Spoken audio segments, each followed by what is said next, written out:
We're going live. Hey, good evening, everybody. Dr. Nathan Thompson here with Exemplify Health Center, an affiliate of the Wellness Way. Happy Monday evening, guys. Hope you guys had a great weekend. If you are watching right now, make sure that you say hello. And also let me know where you guys are watching from. I always love to see people watch from all over the world. I know that right now we are streaming on Facebook at Dr. Nathan Thompson. We're streaming live on Exemplify Health Center on Facebook, also streaming live at Dr. Nathan Thompson on YouTube, and also streaming live on my phone on Instagram. So we have some wonderful people on Instagram that are watching right now from all over. So we have people from Indonesia right now. We have people from Canada. That is just really, really awesome. Thank you guys, all, as always, from the bottom of my heart for watching. So I always appreciate it. And I always really, really am interested in seeing where people are from. So I'm kind of a geography buff a little bit. So guys, today we're going to talk about fasting. And I'm going to go over this with you in two parts. Just for time's sake, I'm going to go over a fasting part 1 and then a fasting part 2. Mainly today, what we're going to cover is we're going to cover the types of fasting, but also I'm going to show you lab work that will show you who should and who shouldn't, and help you to understand why a person should fast or why a person shouldn't fast. So there are some rules that are involved. And a lot of it has to do with hormones, but I'll explain that a little bit deeper in just a second. So if you guys are joining us live, again, make sure you say hello. Let me know also where you are watching from. And just as a FYI, coming up tomorrow evening is our famous inflammation talk. That is an in-person event right here at Exemplify Health Center. So Tuesday, March 14th at 6 o'clock p.m. Guys, interestingly enough, inflammation is the first thing that you have to handle, that you have to tackle. Everybody has heard it before, but very, very few people actually understand. And in fact, I've even heard medical doctors who absolutely butcher this whole idea of inflammation. And guys, one of the things that you're going to notice is that most of medicine is actually treating either the effects of inflammation or trying to lower inflammation with medications, whether that is NSAIDs or pain medication, or whether that's corticosteroids. I mean, you look at all autoimmunity today, they're trying to downregulate an immune response rather than actually trying to figure out why the immune response is doing exactly what it's supposed to do. So yes, we do talk about inflammation. Acute inflammation is good. Chronic inflammation, you better figure out what is causing the immune system to respond in that way. No, it's not making a mistake. No, it's not messing up.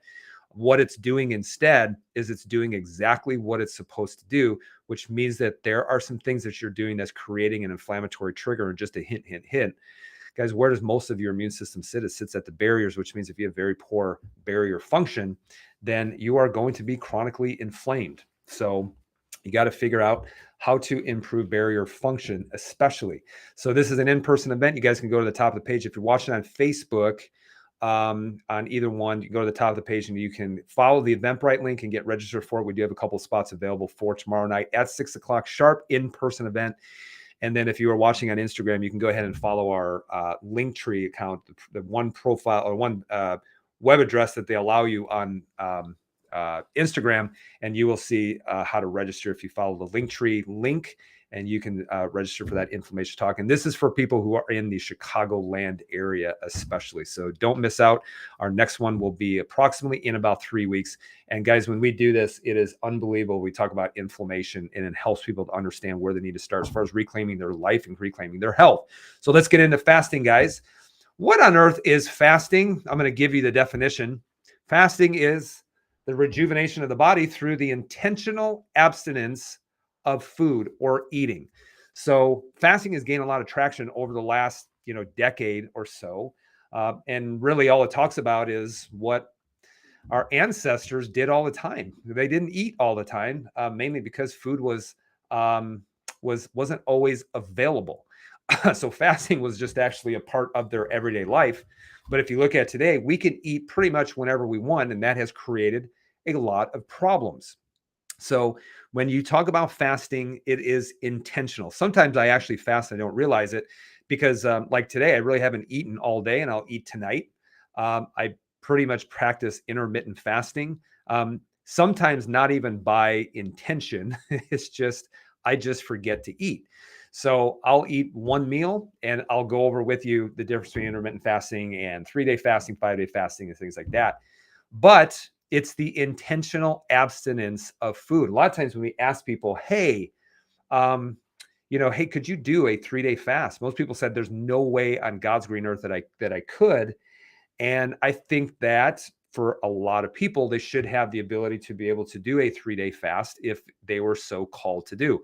I know that last year I did a 3-day fast for 5 weeks straight. So every week I did a 3-day fast. And I didn't necessarily need to, but it was just mostly of just me saying, when people would say, oh, it's too hard to do, just so that I could tell them, yeah, but I have done it now for the 5th time in 5 weeks. So if I can do it, you can do it. I don't hold any kind of magical willpower or any kind of magical powers other than just me deciding that I am going to do it. So when you look at fasting, let's talk about the different types of fasting, because you're going to go and you're going to read all kinds of stuff. And sometimes I actually think that they make fasting more complicated than what it needs to be. The intentional withholding of food, okay, for an X amount of time. So here you have these different kind of fasting models. You have intermittent fasting, or time restricted eating. I would actually say would be a better description of it, because guys, if you look at intermittent fasting, you're really not fasting.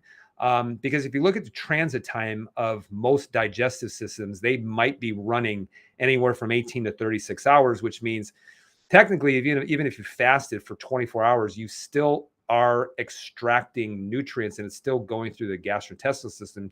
And so you still have food in the gastrointestinal system. So at that point, I guess you could debate it or not, is that truly fasting if you still have some level of food within the GI system. So you have intermittent fasting, or also known as time restricted eating.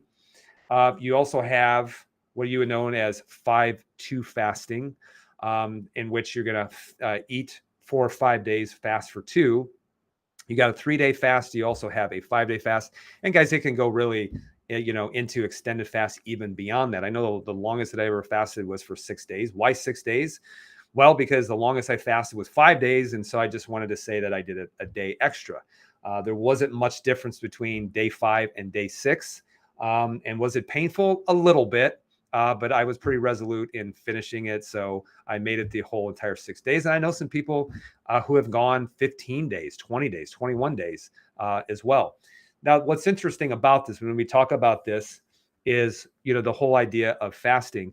If you look at the other end, other spectrum, I would say here in the United States, we eat just way too much. This is an interesting article from the American Journal of Clinical Nutrition.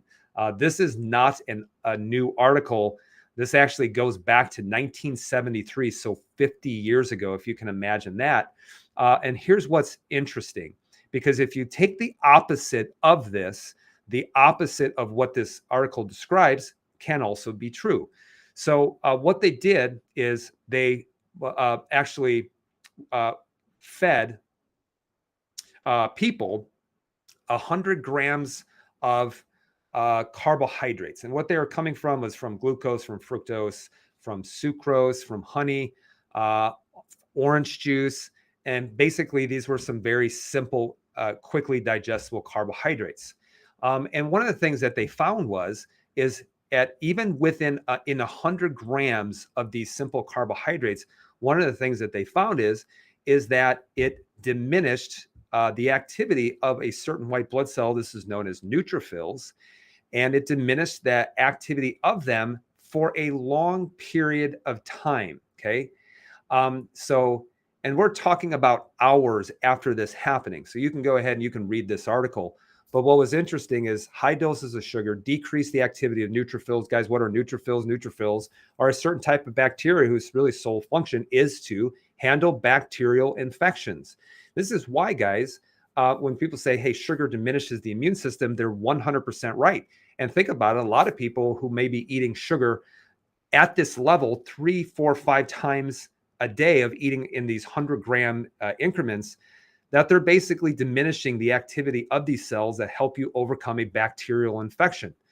So this is why, when people say, oh, it's the flu season, or, it's ear infection season, I'm like, no, it's not. Come on, guys. What it is high sugar season, especially, when you start to get around Thanksgiving and Christmas and New Year's and birthdays and things like that. So you diminish the body's ability to be able to fight off infection when you're consuming large amounts of sugar. And this is also true when people say that they catch things. Oh, I caught this bacteria. So-and-so gave it to me, or I caught strep. Well, if that were 100% true, then everybody who is exposed to it would have an infection. And it goes back to the question of saying, why is it that two people expose the same bacteria, same virus, one person gets very sick, the other one has the sniffles for 1 or 2 days? It's the same doggone bacteria, it's the same doggone virus. And maybe this whole idea that catching things is not 100% accurate, 100% true. Maybe it has to do with the strength of the host. So when you look at this study says that it basically paralyzed the neutrophils when you're having a dose of sugar, simple sugar, and it's 100 grams, so 400 calories of the simple sugar. And it did that for 5 hours, which means what if you were doing that for 3 meals a day and you are diminishing the activity of these white blood cells for the whole entire day? So I thought that was interesting. And it didn't decrease the number of neutrophils as much as it decreased the activity. And remember this, glucose and vitamin C compete on their receptor sites of neutrophils, which means that glucose will have a higher affinity for vitamin C, which means that cell takes in glucose. It's not going to take in vitamin C, which will significantly shorten the lifespan and cause an increase of oxidative stress on that cell, which will kill it off a lot quicker. So let's talk about the different types of fasting during part 1. Here's the first thing that I want to talk about is intermittent fasting. Intermittent fasting, or we'll also call it time-restricted eating. Now, I'm going to make a pretty bold statement because literally there's people who have their whole accounts are all about fasting. And guys, I've done intermittent fasting. That's generally how I eat. But I'm going to tell you something that there really is nothing magical about it. Okay. So there's nothing magical about time restricted eating or intermittent fasting. Here is what it affords you. Number one, it's going to decrease your cell's exposure to insulin. That's necessarily not a bad thing. So if it's not, the reason why is this, guys, is your cells have receptors for insulin. Muscle cells, liver cells, they all have receptors for insulin. It's the lock and key that allows sugar to be able to go into the cell.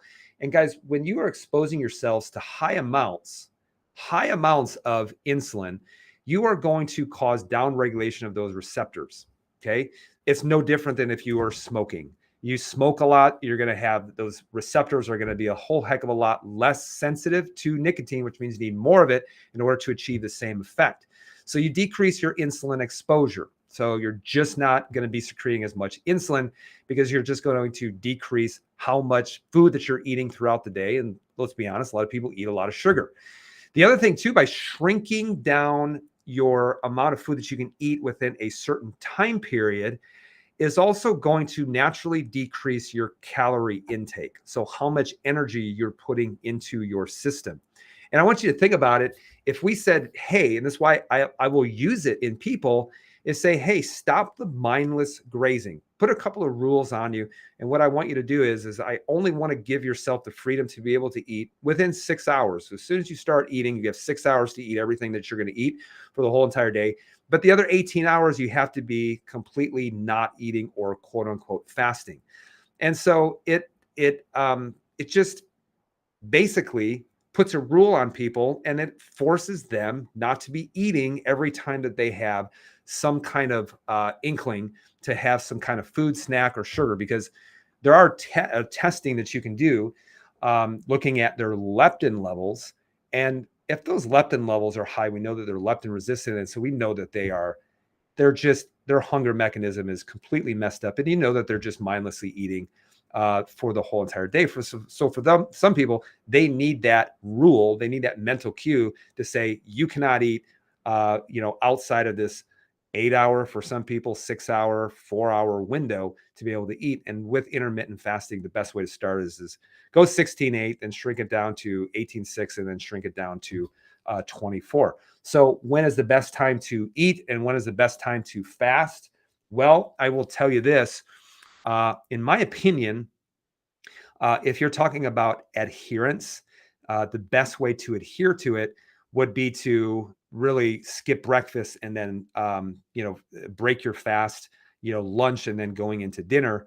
But actually, if you want to be a little bit more in sync with your hormones and with your cortisol rhythm, actually the best time to do it and would probably do a little bit better as far as weight loss would be to break your fast in the morning and have your last meal at lunch.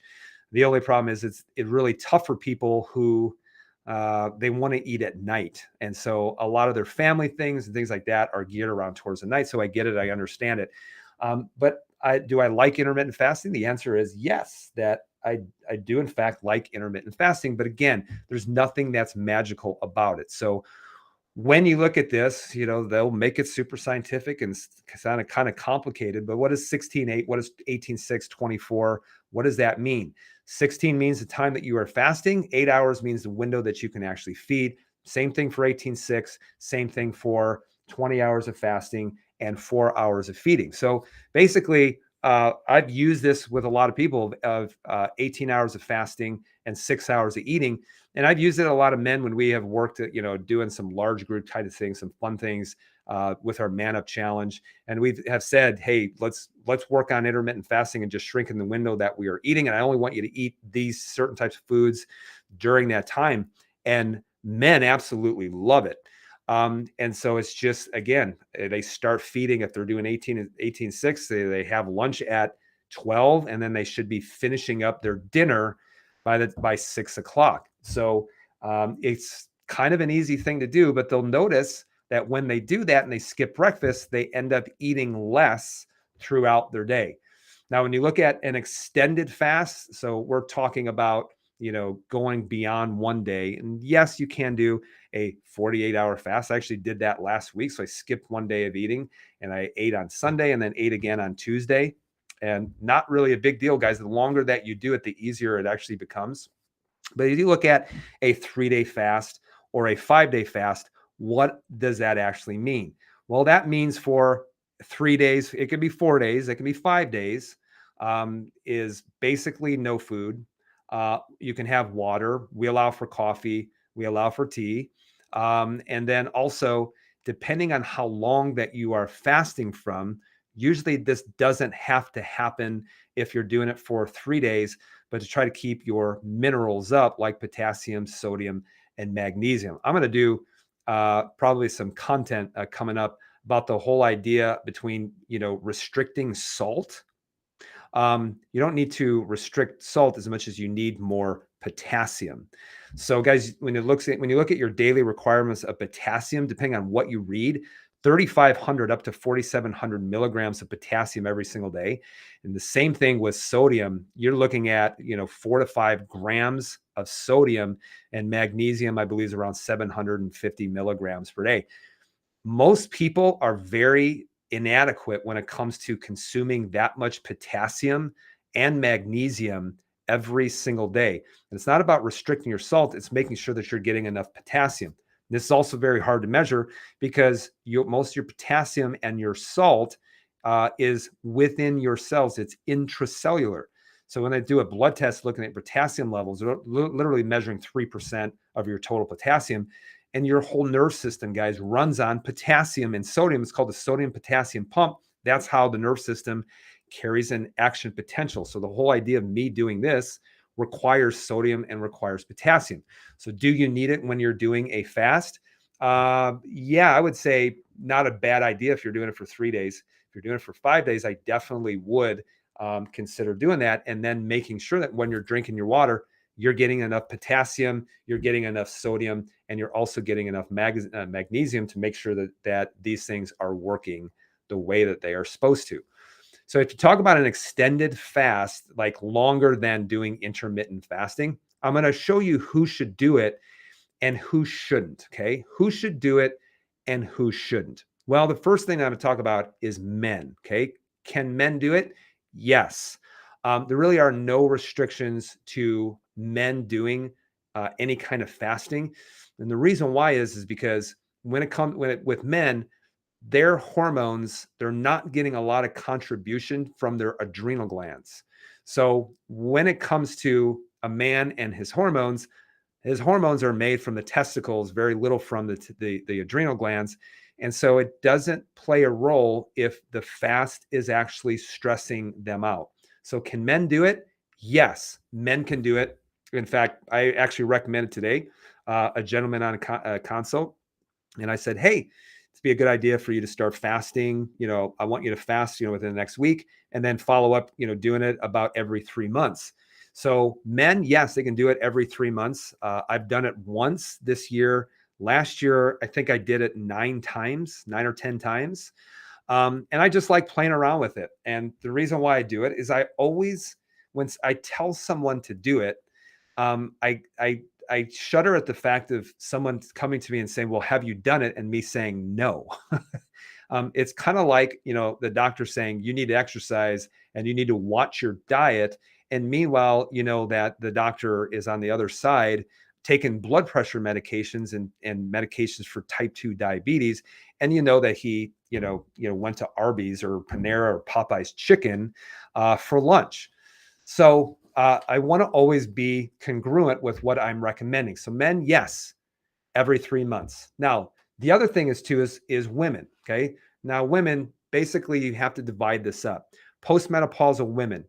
The answer is yes, if, okay, there's an if they are very adrenally healthy. Okay. And, I've talked about adrenal fatigue, inflammation, things like that. But if a woman is post-menopause and she's coming and energy is one of the biggest issues, then I would not recommend that she actually fast. And the reason why is because she's going to have a hard time getting her cortisol levels up to be able to mobilize sugars when she is in this fasting mode. So if someone cannot actually bring their blood sugars up with enough cortisol, then the only thing a fast is going to do is keep them in bed for 3 days. And I've had that happen with women who, despite me saying don't do it, they've actually have said, they say, I'm going to do it anyway. And it's like, okay, tell me how it goes. And every time they say it was absolutely horrendous and awful. So, but postmenopausal women not having any kind of adrenal issues, low adrenal function, high inflammation, they can do it as well. Okay. The other thing is can some women who are cycling or who are of the age of cycling do it? Yes. And I would say if there's a woman, she has things like PCOS and insulin resistance, then yes, they can do a 3-day fast because it will do wonderful things when it comes to helping with their insulin resistance. And here's another one where I think clear across the board, whether it's cycling women, postmenopausal women, all men, in which they can do it, then that would be in the case of a person having a peptic ulcer. Okay. And the reason why is I want you to think of it. If you have an ulcer, it's like having a blister in your stomach, and the secretion of stomach acid is basically like putting acid on very raw, inflamed tissue, is why it hurts so much. So how do you actually get that to heal? Well, a great thing to do is to do a 3-day fast. There's some other things that you can take, like taking like aloe juice. There's some chamomile, things like that can lower down some of the stomach acid. But remember, the stomach lining turns over, can heal pretty quickly. And so if someone does have some kind of peptic ulcer, then the idea of fasting, even if they are cycling, because sometimes the first thing that we have to do is to get that healed first and foremost before we can even move on to doing any other things. So therefore, the menstrual cycle and things like that will take a back seat to getting this peptic ulcer actually healed. Okay. So who should do it? That's who should do it. Now, are there people who shouldn't do it? Okay. Yes. So cycling women. So if you are having a menstrual cycle and you want to mess it up, then go ahead and fast. I'm going to show you the reason why. Or people who shouldn't do it is if they have very low cortisol. Okay. Very low cortisol. And it's usually, guys, not because of adrenal fatigue. It's actually because they're very highly inflamed. For one reason, they might be dealing with infection. They might be dealing with a GI infection. They might be dealing with a viral infection. They're dealing with mold, for example, is a huge thing. And so when they are so inflamed and their cortisol levels are so low, when they try to fast and they need a cortisol spike in order to start to help with mobilizing sugars, they're not going to be able to do it. And they're going to be in this low blood sugar environment for a very, very long time, which means really the only thing that fasting is going to accomplish is that you weren't able to get out of bed for a long period of time. You're going to feel absolutely miserable. So those are the two things we say, hey, I wouldn't do it, especially. So why cycling women? Well, I'm going to show you why, because this is known as the steroid hormone pathway, the sex hormone pathway. And if you guys can understand this, you probably will know more about endocrinology than 90% of endocrinologists, okay? And if you understand how these hormones are created and how these hormones convert, then you will understand why so many people have so many hormone problems and why just inserting hormones from the outside in truly is not getting you well. So remember this, your hormones, your sex hormones are coming from cholesterol, LDL. So when someone says, doesn't matter, you can get your LDL down to 5, 10, 15, that will help you live longer. It may help you not have a heart attack or a stroke, but you'll die from someone else. This is what gets me, guys, is that when you have a specialist who's looking at one organ system without taking into consideration the whole entire body, this is why the heart doctor will look at the heart and say, yeah, your LDL can be at 5, 10, or 15. The lower, the better. But then they don't realize from a hormone perspective is that LDL actually contributes to making your hormones. And no, you need to get the LDL from the liver. Your cells do not make enough cholesterol by itself in order to manufacture hormones. You cannot create something from nothing. So you need the cholesterol. It's converted into pregnenolone. And then from pregnenolone, it can go down two pathways. It can go into progesterone or it can convert into cortisol. Cortisol is your stress hormone. Cortisol is your awake hormone. Cortisol is your blood sugar mobilization hormone. So if you think about this, if you are trying to and need a tremendous amount of cortisol, because you are fasting, ladies, you can rob it from converting into progesterone. So now you're going to have a problem with a shortened menstrual cycle. That's why we don't recommend it for women who are cycling. Definitely don't recommend it if you're trying to get pregnant because of what it will do to your cycle. And so that's why, guys, why cortisol is a very important hormone. We all think that cortisol is really, really bad, but cortisol is just responding. High cortisol, people are like, I got to knock down my cortisol. My cortisol somehow going all weird. No, it's not. It's elevated for a reason, probably because there's something that's stressing either your brain or your body out. So that's why when we look at this, you got to pay attention to your hormones. And here's another example of someone who I would say, please don't fast. Please do not do it. If you look at this, this is called the Dutch test. And when you look at this individual, one of the things that you can see, and I apologize if my cursor is a little bit messed up. I don't know why that is. But if you look at this person, you can see estradiol, progesterone, testosterone. You can see, which all have an adrenal gland contribution. You can see how low all of those are. And then when you look at her ability to be able to make DHEA, which is produced by the adrenal glands, and then you also look at metabolized cortisol, which is essentially looking at the body's, the adrenal gland's ability to make stress hormone, you can see how low that is too. So if you look at all of this and you look at the hormones that are getting made by the adrenal gland, how low they are, wow. One of the biggest things that you would say is this person, there is something happening in their adrenal glands. Okay. Now the next question is you try to figure out why are the adrenal glands responding this way? Well, in this case, in this person's case, This person had a terrible issue when it comes to mold toxicity. And this was a unique individual because for a lot of times when you have like not environmental mold, but we're talking about water damage mold, for 76% of the people, you get them out of the environment and they recover. They can actually have an antibody response to the mold toxin.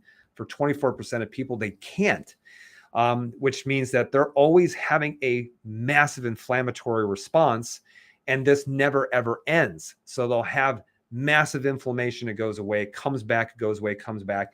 And basically because they can't have an antibody response, they cannot tag the mold toxin with an antibody and allow the adaptive immune system to be sniper specific in order to be able to get rid of it, which means they have to rely on their innate immune system, which is associated with much less specific high inflammatory response. And that's why this person was having so many inflammatory issues around the barriers, around the gastrointestinal system, around the kidneys, in the brain. And you can see the hormone response. And this is why, guys, hormones, they don't make you sick. They'll make you feel sick. But the reason why you're sick is not because of your hormones. It's actually because of either mental stress or your immune system. So in this case, this person fasting, absolutely not. Okay. No way about it. So hopefully you guys, you understand by looking at this is fasting for me. And intermittent fasting, I believe that everybody can do that, doing some time restricted eating. But if you go into a extended fast 3 or 5 days, then for some people, you do have to be a little bit careful. Men, you don't have to be careful, but cycling women, yes, we don't recommend it unless you have, some kind of peptic ulcer, or if you have PCOS, in which something like that could benefit you occasionally doing that. But you look at postmenopausal women, typically, yes, unless your cortisol is absolutely in the tank. And then at that point, doing a fast is not going to benefit you, especially. So guys, I hope you found this interesting. We're going to go over part 2 next week. And in part 2, we're going to talk about what happens when you do a 3-day fast, some of the symptoms that you have with the 3-day fast, what that actually means, and then the result of doing extended fasts. And I'm also going to go over with you too, from looking at this, as you can see, I'm giving you a little bit of preview, but also a lot of times people say, well, I fast because I feel so much better. I don't feel bloated. I don't feel swollen. I don't feel inflamed. And so I'll tell you, you can actually still be able to eat and to feel that way so that you don't have to constantly find yourself fasting all the time. So I'm going to show you the secret to actually being able to eat, because remember, fasting makes you feel better. At some point, you're going to need to eat. And so you're going to have to introduce food. But if it's causing all of these immune issues again, then we need to actually start digging deeper. And I'm going to show you how you dig deeper. So I'll show you on the next part, what happens during a fast, how you feel, why you might feel really, really jacked up at night. And I'll show you why that happens. But then I'll also show you, hey, technically you could get the benefits of fasting, but still eating. And I'll show you exactly the secret on how you do that next week. So next Monday. So guys, again, if you are from the Chicagoland area, our next inflammation talk is going to be coming up tomorrow, Tuesday, March 14th at 6:00 p.m. right here at Exemplify Health Center. If you're from the Chicagoland area, you want to work with Exemplify Health Center, myself, Dr. Brian, exclusively, just go up to the top of the page. You're on Facebook, and then follow the link, the Eventbrite link, to get registered for it. Also, if you're on Instagram, follow the link on their profile, and you'll see the link when you click on that to be able to get registered for the inflammation talk coming up. So guys, next week, I'm going to go over part 2. I'll recap a little bit of part 1, and then I'll go into some really, really awesome stuff. We just needed to give you kind of a baseline, how we felt about fasting, who should, who shouldn't do it. But I'm going to go in a little bit more detail about what happens to the body when you do it, but then also how to feel like you're having the immune benefits of fasting without having to fast all the time. So guys, I hope you enjoyed this. Please share this video if you found this enjoyable. Be well, be blessed. Guys, I hope you remember who you are. And we'll talk to you guys very soon.